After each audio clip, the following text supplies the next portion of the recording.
Very good morning, student. I am Dharmen sir, and today we will try to understand about the parts of sentences. Okay? आज हम लोग किस चीज के बारे में जानेंगे कि एक सेंटेंस जो बनता है उसके लिए हमको किस किस चीजों की जरूरत पड़ती है। क्योंकि लास्ट वीडियो में हमने देख लिया था कि सेंटेंस हम कहते किसे हैं, सेंटेंस की जरूरत क्यों पड़ती है, किन किन चीजों से सेंटेंस बनता है, उनके छोटे छोटे element like letter, words, sentence, इस सब के बारे में समझ लिया था। अब आज हम लोग समझेंगे जो सेंटेंस दो चीजों से बनता है। First one is your subject. पहला आपका क्या होता है? सब्जेक्ट होता है, और दूसरा प्रेडिकेट होता है।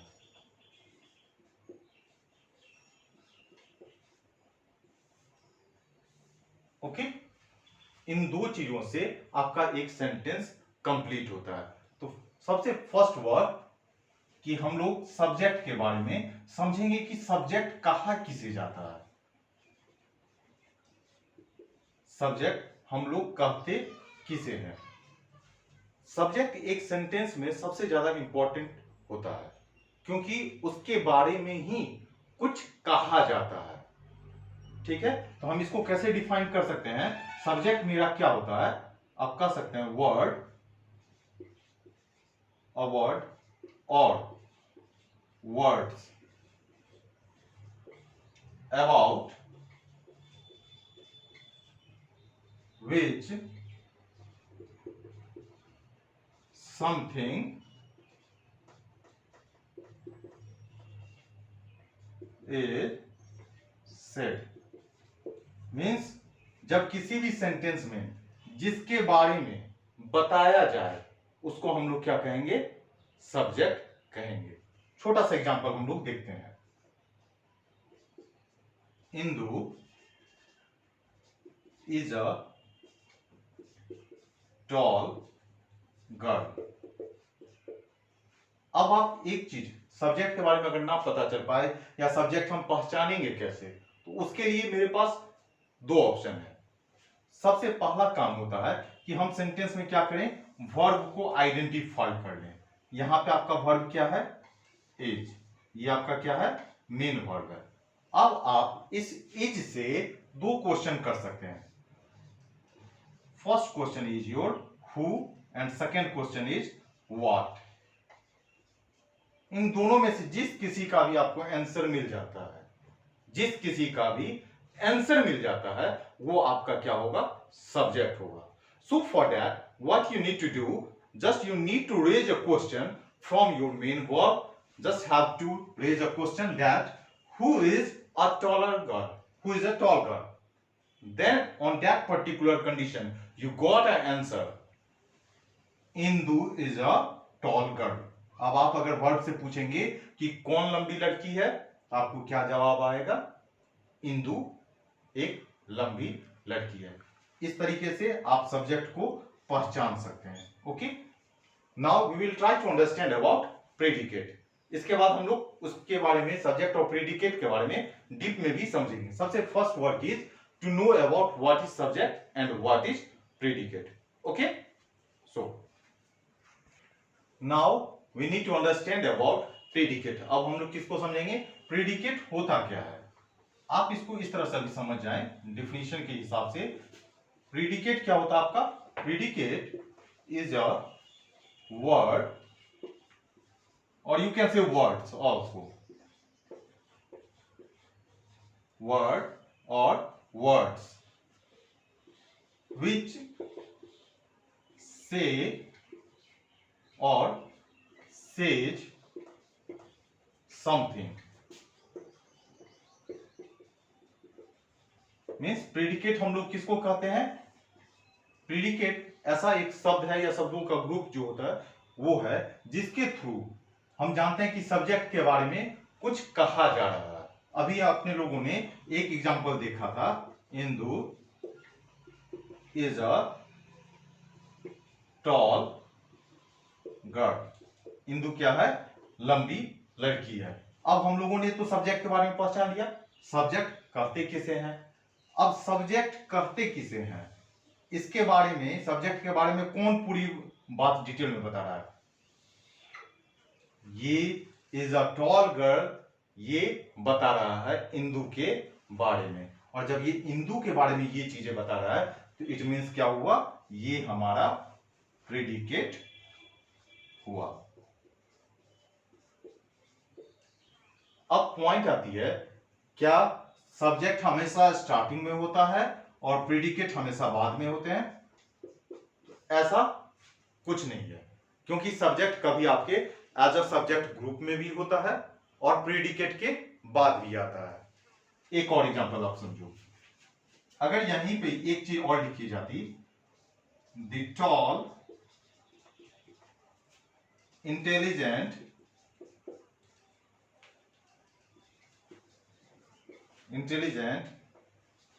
And beautiful girl is Indu. Okay, अब आपके पास क्या आ गया, the tall intelligent and beautiful girl is Indu. अब इसमें आपको सबसे पहला तरीका क्या बताया सब्जेक्ट पहचानने का, कि हम वर्ब से क्वेश्चन करेंगे। इसमें आपका वर्ब कौन सा दिख रहा है, अगेन ये आपका क्या है, ये आपका वर्ब है। अब आप इससे पूछो हु इज इंदु, आपको क्या जवाब देगा, the tall intelligent and beautiful girl. ये जो आपका है, ये आपका क्या कहला जाएगा, सब्जेक्ट कहलाएगा।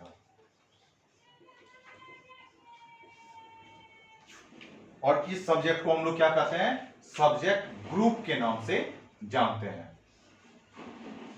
अब आप यहां पे एक चीज देख लिए होंगे, सब्जेक्ट यहां पे कभी अकेला भी था, comes all alone in a sentence, it may be this one is in a form of a group, और ये भी हो सकता है ये क्या हो, एक ग्रुप में भी अवेलेबल हो।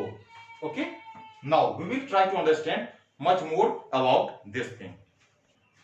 सो now some other kinds of sentences. अगर आपके पास suppose sweets are the usage of adversity, एक इस टाइप का सेंटेंस आपके सामने में मिल सकता है। Second, you will receive a single word in your sentence.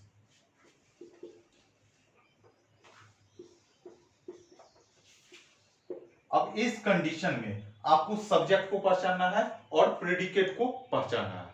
अब आपसे एक चीज क्या पूछा गया है, क्या वर्ब से क्वेश्चन करेंगे। अब यहां पे जो वर्ब से क्वेश्चन किया जाएगा तो क्या पूछा जाएगा, व्हाट आर स्वीट्स पूछा जाता है, व्हाट आर स्वीट्स। तो अब स्वीट से जब हम क्वेश्चन पूछते हैं, इस वर्ब से क्वेश्चन पूछा जाए तो हमारे पास एक आंसर आता है, the usages of adversity. Okay, और इस कंडीशन में ये आपका क्या फॉर्म करता है, सब्जेक्ट ग्रुप को परफॉर्म करता है, सब्जेक्ट ग्रुप कहलाता है। Okay, and this one is your predicate. तो आपने क्या समझा कि सब्जेक्ट जो है यह सिर्फ स्टार्टिंग में ही नहीं आता है किसी भी सेंटेंस के, ये आफ्टर वर्ब भी अप्लाई हो सकता है। अदर आपके पास क्या है condition, whenever you will receive a single word or two word on that particular condition you need to identify what is subject। और उस कंडीशन में जब आपके पास एक ही शब्द हो, दो शब्द हो, तो आपको सब्जेक्ट दिख नहीं रहा है क्योंकि अकेला शब्द है। अब इस कंडीशन में क्या होता है, आपका यू हमेशा साइलेंट मोड में होता है, तो ये आपका क्या होगा, सब्जेक्ट कहलाएगा। क्योंकि हम शटअप कहते हैं, किसी को भागने के लिए कहते हैं, इट मींस कि कोई आदमी मेरे सामने तो है, और जब कोई आदमी मेरे सामने में है तो उसका हम नाम नहीं जान रहे हैं क्योंकि यहाँ पे पर्टिकुलर नाम तो बताया नहीं गया। और जब हम नाम नहीं जानते हैं उस समय में हम किस चीज का यूज करते हैं, प्रोनाउन का यूज करते हैं। ओके, क्योंकि अब तक आप लोगों ने वैसे पढ़ा भी होगा कि नाउन के बदले जो आता है उसको हम प्रोनाउन कहते हैं। But in later video I will discuss about this thing. बाद के वीडियो में हम बताएंगे कि नाउन किसे कहते हैं, प्रोनाउन किसे कहते हैं। अभी आप एक छोटा सा आप समझ सकते हैं कि गेट के बाहर कोई आदमी है, गेट के बाहर कोई आदमी है, आप तो देख नहीं पा रहे हो रूम के अंदर से, तो आप क्या कहते हो, somebody is outside of your house। अब somebody, क्या somebody आपका प्रोनाउन नहीं है? ये somebody भी आपका क्या होता है, प्रोनाउन का एक पार्ट होता है। मींस जब हम जो चीज का नाम ना लिया हुआ हो, सेंटेंस में नहीं डिक्टेट किया हुआ हो, उस कंडीशन में आपका you as a subject apply होता है।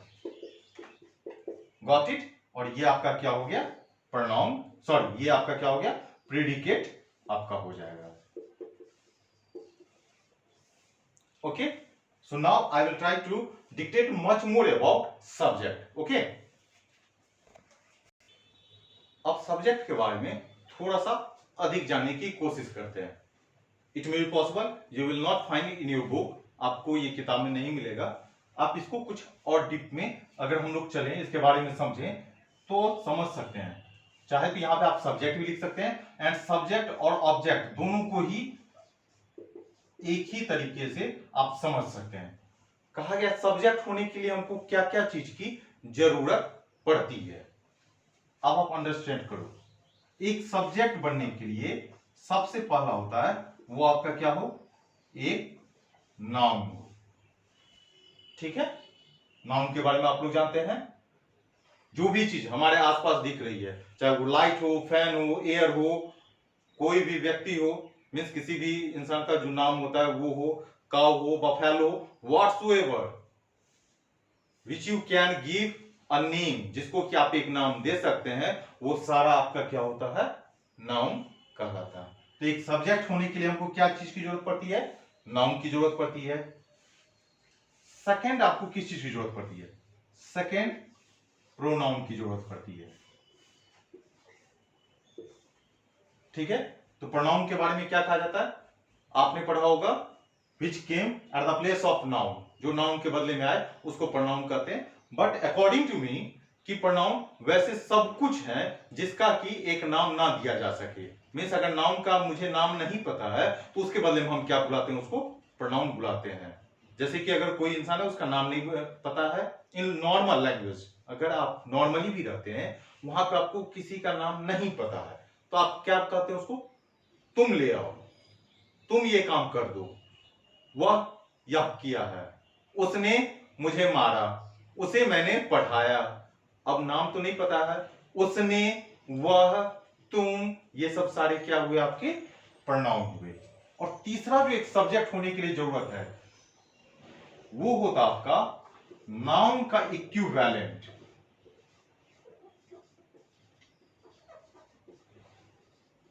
मींस जो नाउन के इक्विवेलेंट में होते हैं उसको भी हम लोग क्या कहते हैं, सब्जेक्ट कहते हैं। अब नाउन के इक्विवेलेंट में आपका क्या क्या आता है, फर्स्ट आता है फ्रेज, ओके, और सेकंड आता है आपका क्लाउज। फ्रेज और क्लाउज के बारे में हम लोग एक चैप्टर भी पढ़ेंगे, इसके बारे में एक सेपरेट वीडियो भी होगा आपको, तो उसके बारे में हम लोग फ्रेज के बारे में समझेंगे। अभी हम लोग क्या समझ रहे हैं, एक सब्जेक्ट और ऑब्जेक्ट होने के लिए हमको किस किस चीज की जरूरत पड़ती है, फ्रेज की जरूरत पड़ती है और क्लाउज की जरूरत पड़ती है। फ्रेज आपका क्या होता है, वर्ब इसमें अवेलेबल होते हैं, और क्लाउज क्या होता है, इसका अपना सब्जेक्ट वर्ब सब कुछ होता है। Okay, so this one is your subject. एक सब्जेक्ट को जब भी आप आइडेंटिफाई करेंगे उस कंडीशन में आप क्या क्या सर्च करेंगे, पहला नाउन को आपका खोज करेंगे क्या नाउन है, सेकंड आपका प्रोनाउन का देखेंगे, तीसरा आप देखेंगे क्या वो नाउन के इक्विवेलेंट, मींस क्या वो आपका फ्रेजल वर्ब है या फिर आपका क्लाउज है। अगर ये चीज पता हो जाए तो आपको एक सब्जेक्ट को आइडेंटिफाई करना काफी आसान हो जाएगा। और जैसे ही आप सब्जेक्ट का पता कर लेते हैं, the rest part is your predicate. Okay, so now this thing is over and thank you